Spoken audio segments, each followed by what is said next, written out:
મારું નામ અબ્બાસભાઈ મોહમ્મદભાઈ ચૌહાણ છે. હું કઠલાલ ખેડા જિલ્લાનો વતની છું. લાંબા સમયથી મને ધૂમ્રપાનની ટેવ હતી. હું લગભગ દિવસની 2 જોડી બીડી પીતો હતો. તેનાથી મને શ્વાસમાં બહુ જ તકલીફ પડતી હતી.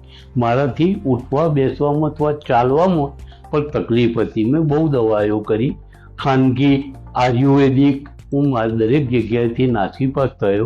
એક પાર્ટીએ એવી સલાહ આપી કે લાસ્ટમાં તમે ઝાયડસમાં પાલીવાલ સાહેબ કરીને છે, પાલ્મોલોજીસ્ટ છે, એમને ખાલી બતાવી જો.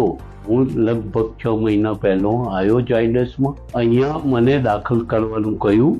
મારી તબિયત એવી હતી કે વ્હીલચેરમાં હું માર બેસી શકતો હતો. 3 દિવસ પાલીવાલ સાહેબના ડાયરેક્શન નીચે દાખલ થયો.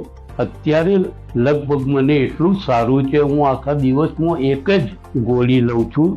30 ગોળીની કિંમત છે 138 રૂપિયા. મને બહુ સારું. સારો થવાનામાં સૌથી સારામાં સારું કારણ હોય, મેં બધા દવાખાના જોયા, પણ પાલીવાલ સાહેબના વિનમ્ર સ્વભાવથી, તેમની સમજાવવાની, બીડી છોડાવવાની, તેમણે જે મને સલાહ આપી એનાથી મને સારું લાગે છે. હું પાલીવાલ સાહેબનો ઝાયડસનો અંતઃકરણપૂર્વક આભાર માનું છું. અને છેલ્લે સલાહ આપું છું કે કંઈક બી એવા શ્વાસવાળા હોય, બીડીવાળા હોય, તેમને કમસે કમ એક વાર ઝાયડસમાં પાલીવાલ સાહેબની સલાહથી અથવા ડાયરેક્શનમાં જવા વિનંતી.